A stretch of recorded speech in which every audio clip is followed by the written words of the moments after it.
Good day everyone, my name is Jaylin E. Rivera from BBE 212, and for today's video, I will make a reaction video on the webinar about spirituality and elderly. So keep on watching. Letter A, share the one most important lesson learned from the webinar.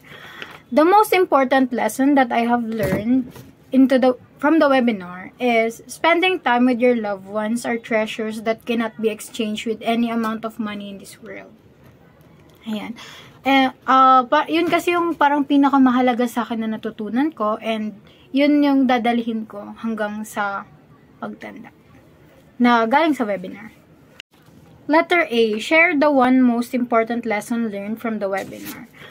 The most important lesson that I have learned from the webinar is spending time with your loved ones are treasures that cannot be exchanged with any amount of money in this world. Ayan.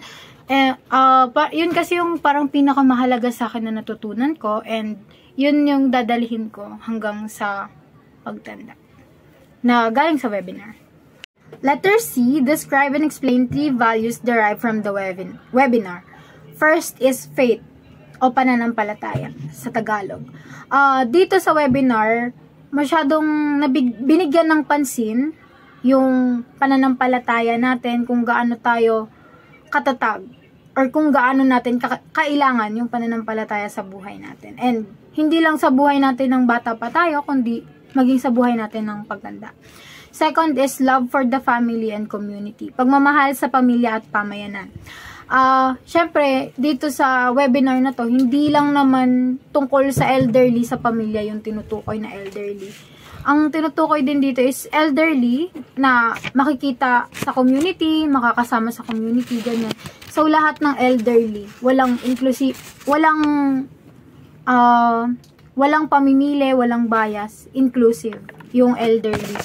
So, hindi lang siya makikita sa family, kundi makikita din siya pati sa loob ng community. Ayan. Next naman po is yung life, purpose, and happiness. Buhay, tunguhin, at kaligayahan.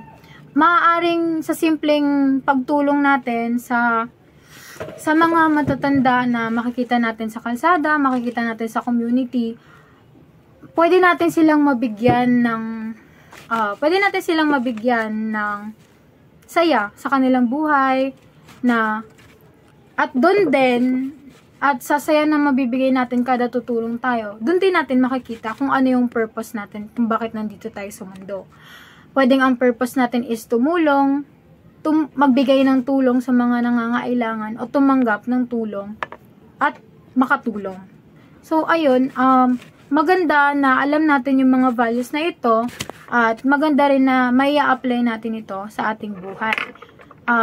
Itong pong mga values na to ay makikita din natin siya sa 20 Filipino values, common Filipino values na primer na ginawa ng NCCA. Available po siya sa online site ng NCCA, and pwede nyo rin po siyang i-search sa Google, which is primer 20 Filipino Values Primer. Tapos lalabas po doon, may English and may Filipino na design ng book.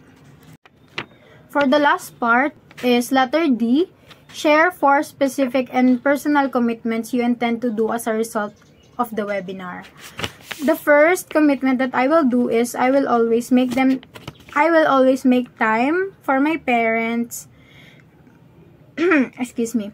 I will always make time for my parents and my grandparents. Second, I will reconnect with God to build a stronger relationship with Him, and so that I will have a stronger faith in Him. Third, I will make sure to go to the path where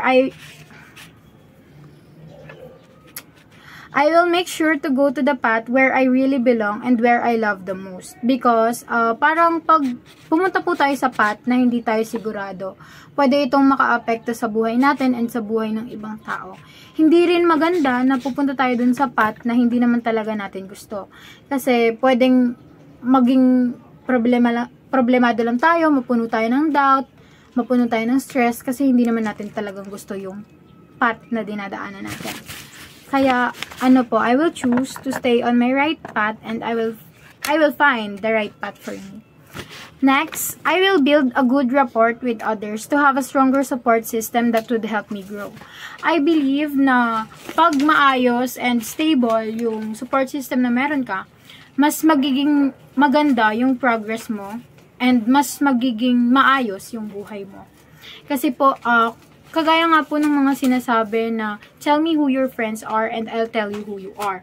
So, ibig sabihin po nun, pag yung mga kasama mo is goal-oriented and naniniwala sila sa'yo, may confidence sila sa'yo, mas magiging maganda yung support system mo, mas magiging magaan yung pakiramdam mo, mas magiging successful ka sa buhay mo. Yun lang po. That's all. Thank you for watching.